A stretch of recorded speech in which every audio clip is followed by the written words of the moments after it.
قطرہ قطرہ دریا کیسے بنتا ہے۔ ایک دفعہ دادی کہنے لگیں جب ابراہیم علیہ السلام کو نمرود نے آگ میں پھینکنا چاہا تو ایک بہت بڑی آگ لگائی، بے انتہا شدید آگ، زمین پر ایسی شدید آگ کہ انسان تصور تک نہ کر سکے، اور ابراہیم کو اس میں پھینکا جانے لگا۔ ایک ہدہد اپنی چونچ میں پانی کے چند قطرے اٹھائے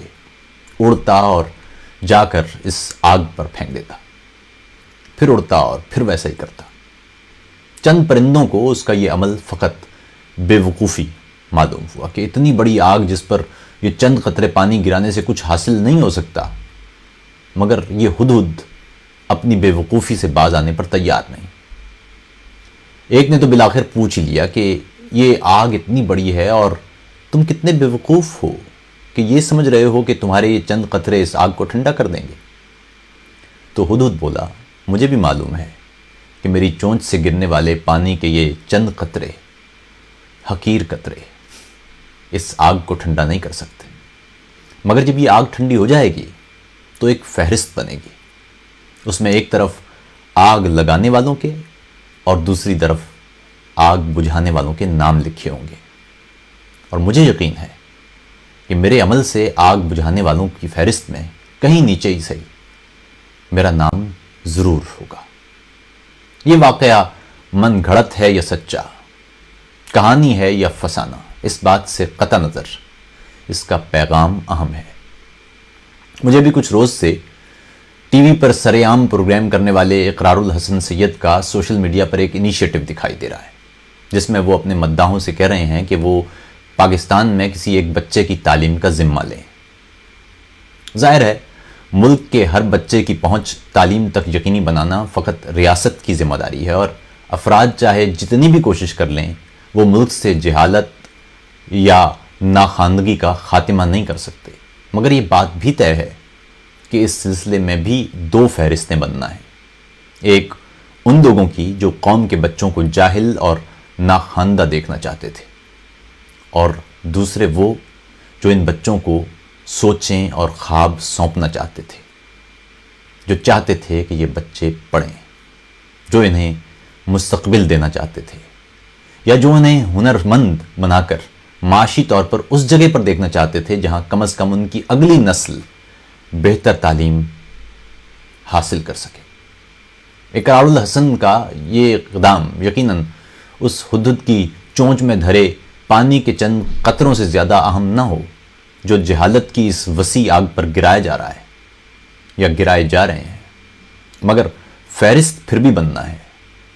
اور نام پھر بھی لکھے جانا ہے۔ ہماری ریاست اور تمام قوم کو معلوم ہونا چاہیے کہ ہم کوئی صنعتی ملک نہیں ہیں، اور نہ ہی ہمارے ہاں نالج اکانومی اپنی بھرپور شکل میں موجود ہے۔ اس پر ہمارا تعلیمی نظام بے انتہا فرسودہ اور سوالات سونپنے اور تحقیق اور جستجو پیدا کرنے کی بجائے فقط انسانی دماغ کو مفلوج بنانے والا ہے۔ مگر اس ریاست میں عوام کی عمروں کا میڈین 23 ہے، یعنی ملکی آبادی کا سب سے بڑا حصہ نوجوانوں پر مشتمل ہے، اور ایسے میں ریاست کی سب سے بڑی ذمہ داری یہی ہو سکتی ہے کہ ان بچوں کو تعلیم دی جائے اور ہنرمند افراد پیدا کیے جائیں۔ ہمیں نئے سرے سے اپنے نصاب مرتب کرنے کی ضرورت ہے۔ جدید دنیا ایجادات اور سائنس کی دنیا ہے، اور سائنس کی بنیاد ہی تجسس، سوال اور جستجو سے عبارت ہے۔ خودکش انسان اور اقدام بھی دو طرح کے ہوتے ہیں، ایک تو وہ جو ہم پچھلے کئی برسوں سے اپنے آس پاس پھٹتے دیکھ رہے ہیں، اور دوسرے وہ جو تجسس اور تحقیق کے راستے پر بغیر کسی خوف کے چل پڑتے ہیں اور اپنی زندگی تک وار دیتے ہیں۔ جب زمین سے اپولو مشن چاند کے لیے نکلا تھا تو طے یہ ہوا تھا کہ اپولو جہاز چاند کے مدار میں پہنچے گا، اس کے گرد چکر لگائے گا، اس جہاز سے چاند گاڑی چاند کی سطح کی جانب جائے گی، اس دوران ان خلانوردوں کے پاس کچھ گھنٹوں کی آکسیجن موجود ہوگی، اس دوران وہ چاند پر اتر کر اپنا کام سر انجام دیں گے اور چہل قدمی کریں گے، اور پھر چاند گاڑی پر بیٹھیں گے، چاند گاڑی چاند کی سطح سے اڑے گی، اور ٹھیک اس وقت دوبارہ جہاز تک پہنچے گی جب چاند کے گرد مسلسل چکر کاٹنے والا اپولو جہاز اترنے والے مقام کے عین اوپر ہوگا۔ اس بیچ میں کسی ایک مقام پر کوئی ایک بھی غلطی یا کوتاہی ان خلانوردوں کی یقینی موت کا باعث ہو سکتی تھی۔ یقین مانیے چاند کے لیے اس خلائی جہاز میں بیٹھنے سے قبل یہ تمام افراد، یہ تمام خلانورد گھر سے نکلتے ہوئے اپنے بیوی بچوں سے بالکل ویسے ہی مل کے گئے ہوں گے جیسے انہیں آخری بار مل رہے ہوں۔ ہم نے جیکٹوں والے خودکش بہت بنا لیے، اب ہمیں خلا کی بے کرانیوں اور ذروں کے دروں خانوں میں جھانکنے والے خودکش مہم جو درکار ہیں۔ اپنی ذات وار کر کائنات کے راز سمجھنے والے خودکش۔ خود سے ہی سوال کیجئے کہ ہمارا موجودہ نظام تعلیم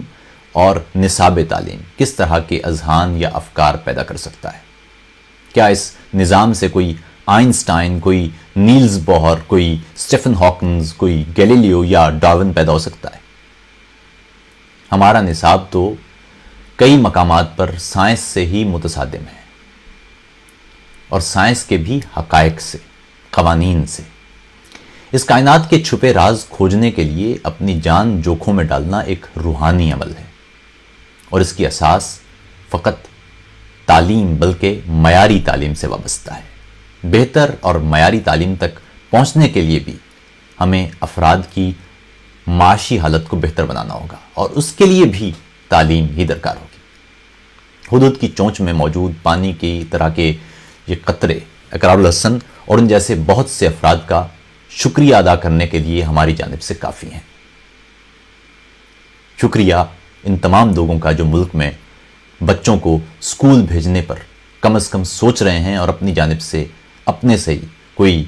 اقدام کر رہے ہیں۔ ہمارے حکمران طبقے کو اب تک یہ خیال نہیں آیا،